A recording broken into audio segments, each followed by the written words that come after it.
Last lecture के अंदर हमने डिस्कस किया था order of reaction and characteristics of order of reaction के बारे में। आज उससे आगे हम डिस्कस करने जा रहे हैं example of order of reaction. Molecularity जब टर्म आती है तो मोलिकुलैरिटी के एग्जाम्पल हम गिवन रिएक्शन को देखकर उसकी मोलिकुलैरिटी कैलकुलेट कर सकते हैं बैलेंस इक्वेशन से।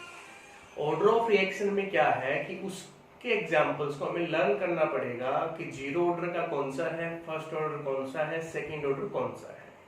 उसको लर्न करना है, आप लोगों को ध्यान रखना है। कुछ हिंट यहाँ पर बताए जाएंगे, उनको भी आपको याद रखना है। एक जो खास बात है ऑर्डर ऑफ रिएक्शन से रिगार्डिंग और मोलिकुलैरिटी से रिगार्डिंग, ऑर्डर ऑफ रिएक्शंस है वो चेंज हो सकता है with condition, change in temperature and change in pressure. तो जहां आपने कैरेक्टरिस्टिक्स नोट की थी उसी से आगे आप ये बात को नोट करेंगे और लर्न भी रखेंगे कि order can be change with the condition such as temperature, pressure, while the molecularity remains same और इनवेरिएंट चेंज नहीं होती। मोलिकुलैरिटी टेम्परेचर और प्रेशर के साथ वो सेम रहेगी। इंपॉर्टेंट पॉइंट है। आज हम स्टार्ट करने जा रहे हैं example of different order of reaction. सबसे पहले मैं बात करूं तो मैं बात कर रहा हूं जीरो ऑर्डर रिएक्शन के बारे में कि जीरो ऑर्डर रिएक्शन क्या होगी, किसे हम कहेंगे। जीरो ऑर्डर का मतलब था sum of the power of reactant species in rate law expression. अब रेट लॉ एक्सप्रेशन में जो पावर्स है वो जीरो हो गई है, उनका सम जीरो हो गया है वहां पर। तो किसी की पावर जीरो है वो 1 हो गया, मींस जो रेट है वो इंडिपेंडेंट हो गया है कंसंट्रेशन ऑफ रिएक्टेंट का। यही बात यहाँ डेफिनेशन में लिखी गई है। एकेडमिक एग्जाम में डिफाइन करना आता है what is zero order reactions. A reaction is said to be zero order if the rate of reaction is independent on the concentration of reactant. Reactant की कंसंट्रेशन पर डिपेंड नहीं करता है।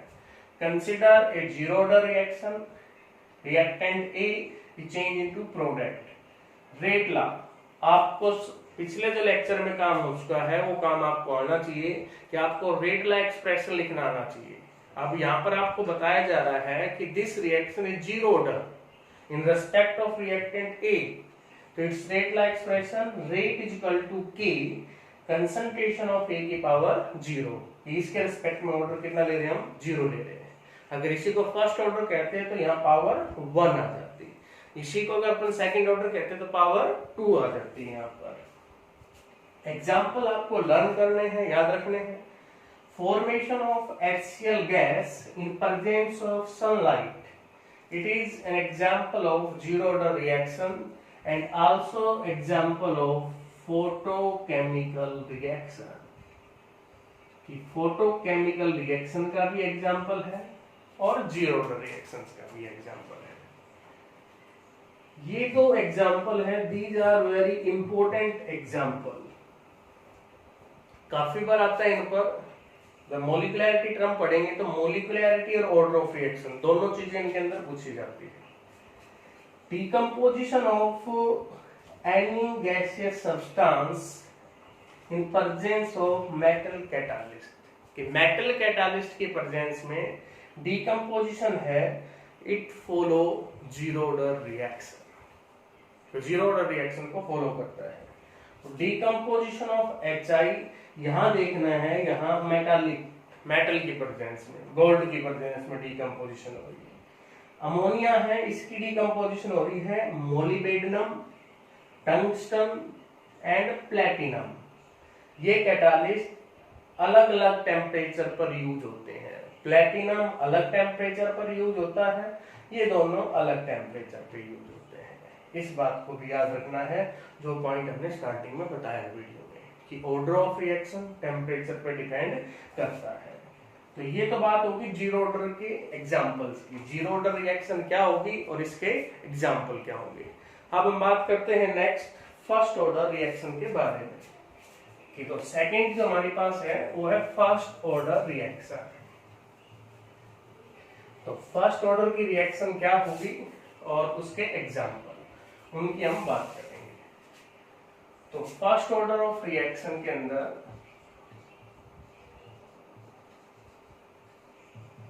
Second type मैं यहां पढ़ने जा रहा हूं, first order reaction. Reaction is said to be first order if rate of reaction is depend upon only concentration of one reactant term। एक ही रिएक्टेंट टर्म पे डिपेंड करेगा तो फर्स्ट ऑर्डर की कहलाएगी। कंसीडर, मैंने मान लिया यहाँ पर reaction A is change into product P. Rate law आप लिख सकते हो इसके लिए, रेट इज इक्वल टू के ए की पावर 1 फर्स्ट ऑर्डर की है उसके रेस्पेक्ट में। इसके एग्जांपल्स हमने पढ़ने हैं फर्स्ट ऑर्डर की रिएक्शंस की, क्या क्या एग्जांपल इसके हो सकते हैं। तो फर्स्ट ऑर्डर रिएक्शन में आप क्या बात नोट कर रहे हो कि जो रेट है वो डायरेक्टली प्रोपोर्शनल आ गया है कंसंट्रेशन ऑफ रिएक्टेंट की। अगर आप रिएक्टेंट की कंसंट्रेशन को डबल करोगे तो रेट ऑफ रिएक्शन भी डबल होगा, ट्रिपल करोगे तो ये भी ट्रिपल होते रहेगा। अब इसके लिए एग्जांपल हमें पढ़ने हैं, examples of first order reaction. तो फर्स्ट ऑर्डर रिएक्शंस का जो एग्जांपल है, सबसे पहला एग्जांपल है decomposition of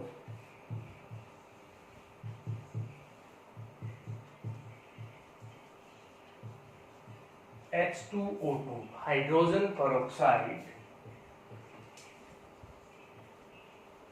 in aqueous solution.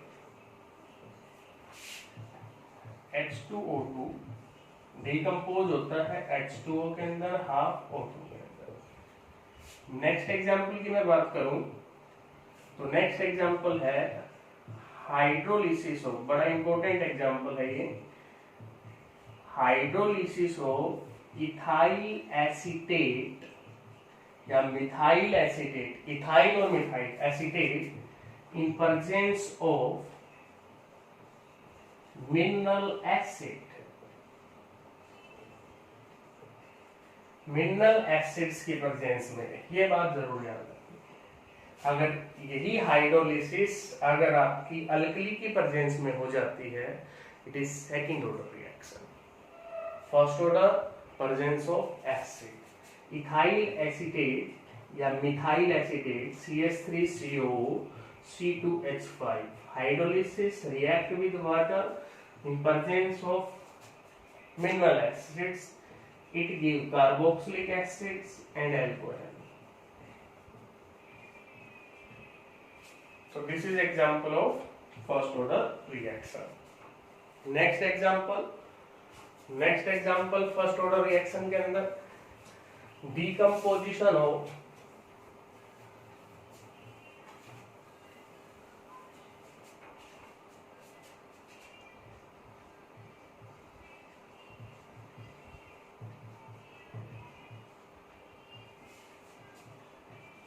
N2O5।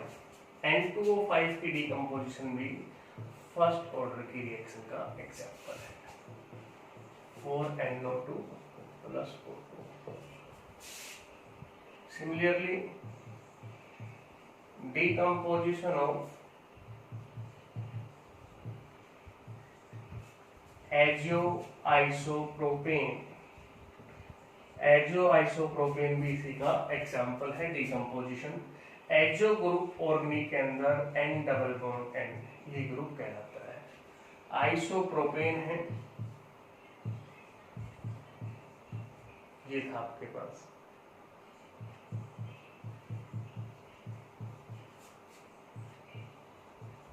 ये इसका स्ट्रक्चर बन गया था एजियो आइसोप्रोपेन का। एजियो आइसोप्रोपेन डिकम्पोज होती है,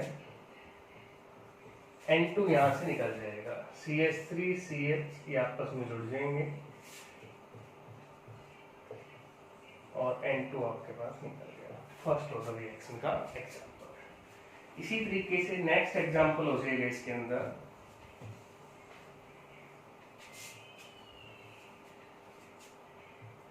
रेडियोएक्टिव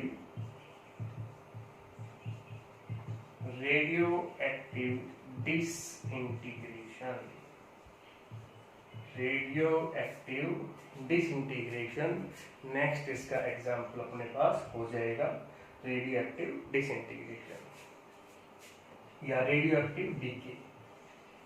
क्या होता है वो भी पढ़ेंगे। डीके डिकम्पोज है। अभी आगे चल के जब रेट लॉ बात करेंगे, इंटीग्रेटेड रेट लॉ की, तो वहां पर हम इसकी बात करेंगे। अभी एग्जाम्पल आपको लर्न रखना है। तो ये बात थी फर्स्ट ऑर्डर रिएक्शन से रिगार्डिंग। इसके बाद हम बच्चों बात करते हैं second order, example of second order reaction.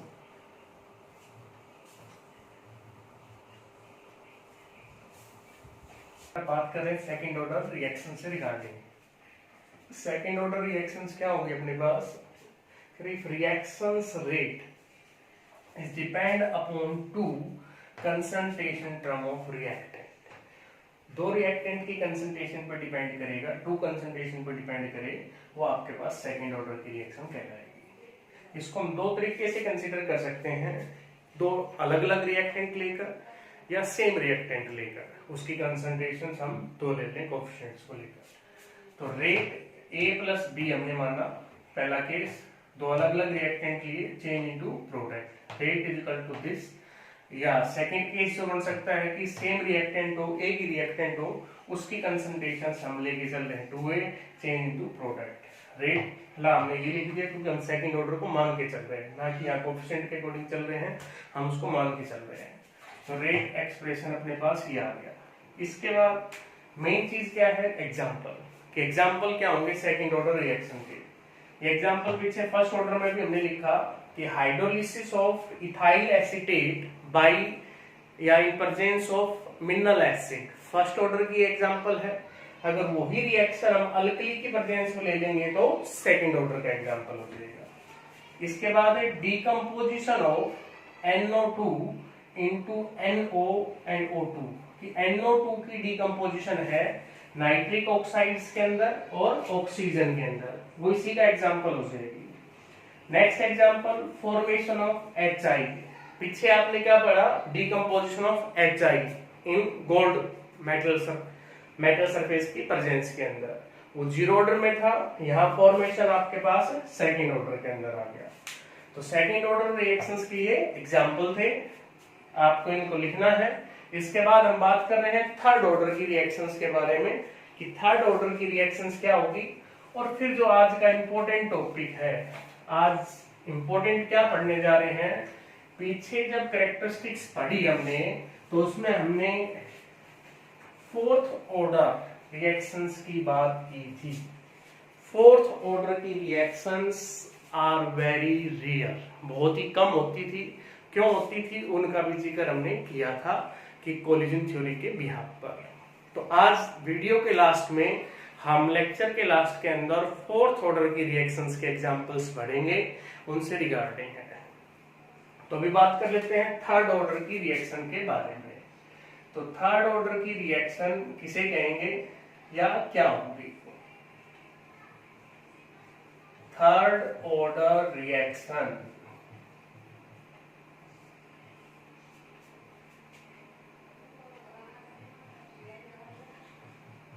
a reaction is said to be third order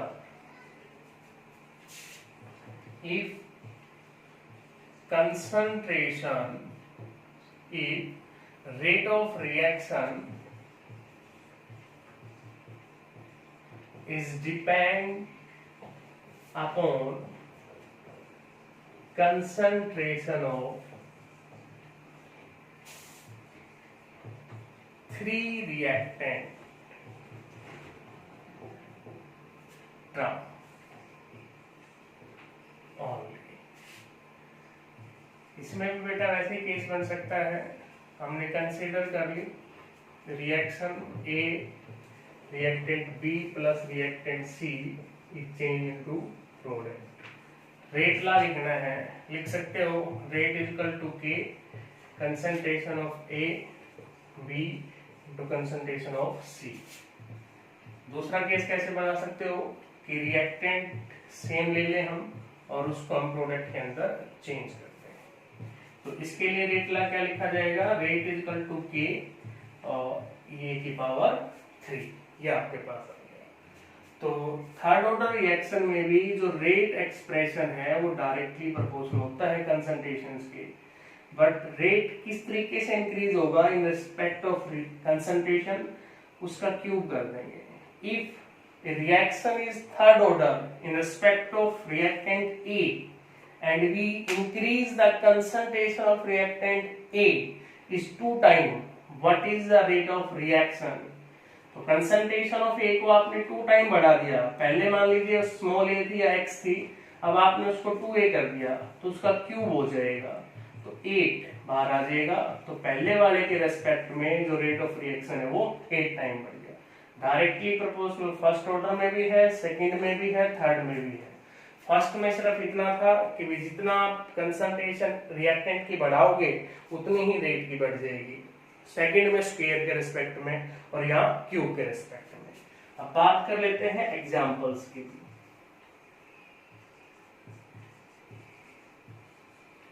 example of third order reaction. Third order reaction की एग्जांपल अपने पास क्या क्या होंगे। तो थर्ड ऑर्डर रिएक्शन के अंदर जैसे इसमें सेकंड ऑर्डर में आया था NO2 की डीकंपोजिशन, यहाँ आ जाएगा NO प्लस O2, इसकी फॉर्मेशन NO2 बनेगा। Similarly combination of NO plus Cl2, फिर जब हम NO को और Cl2 को मिला देंगे तब भी अपने पास ये आ जाएगा। और नेक्स्ट एग्जांपल हो जाएगा आपके पास reductions of FeCl3 by SnCl2 is example of third order reaction. Next हम बात करते हैं फोर्थ ऑर्डर रिएक्शंस के बारे में। Fourth order reactions example. Fourth order की रिएक्शंस हायर ऑर्डर की रिएक्शंस हैं जो बहुत ही कम होती हैं, वेरी रेयर होती हैं। The composition of potassium chlorate into perchlorate is example of fourth order reaction। जितने भी एग्जाम्पल हैं सब एक्सपेरिमेंटल डिटरमाइन किए गए हैं, थ्योरेटिकली हम रिएक्शन को देखकर नहीं बता सकते, आपको एग्जाम्पल को लर्न करना है, ध्यान रखना है। Bromide plus bromate in presence of acid, bromide ion plus bromate in presence of acids, it is an example of fourth order reaction. After it, these are the examples of order of different order of reactions जो whole number में थी, zero order, first order, second, third और fourth, उनकी हमने बात की है। Example आप उनको याद भी कर लें। अब आगे जो बात करेंगे वो हम बात करेंगे मोलिकुलैरिटी ऑफ रिएक्शंस की नेक्स्ट लेक्चर के अंदर। तब तक आपने इन क्वेश्चंस को सोल्व करना है, ऑर्डर ऑफ रिएक्शंस के एग्जांपल याद करने हैं, रेट ला एक्सप्रेशन आपको लिखना आना चाहिए। अगर रेट ला एक्सप्रेशन आपको दे रखा है तो आपको ऑर्डर ऑफ रिएक्शन कैलकुलेट करना आना चाहिए। तो आप एक छोटा सा क्वेश्चन अभी करेंगे कि express the rate of reaction, rate of reaction को एक्सप्रेस करना है in respect of formation of ammonia gas। ये रिएक्शन आपको गिवन है और in formation of ammonia gas के टर्म में आपको रेट ऑफ रिएक्शन को एक्सप्रेस करना है। तो डियर स्टूडेंट इसको करें, तब तक नेक्स्ट लेक्चर के अंदर हम मिलते हैं विद मोलिकुलैरिटी ऑफ रिएक्शंस के साथ। तो मोलिकुलैरिटी ऑफ रिएक्शंस क्या होंगी, कॉम्प्लेक्स एलिमेंट्री रिएक्शंस के अंदर क्या डिफरेंस होगा, वो सभी बात करते हैं अपने नेक्स्ट वीडियो लेक्चर के अंदर।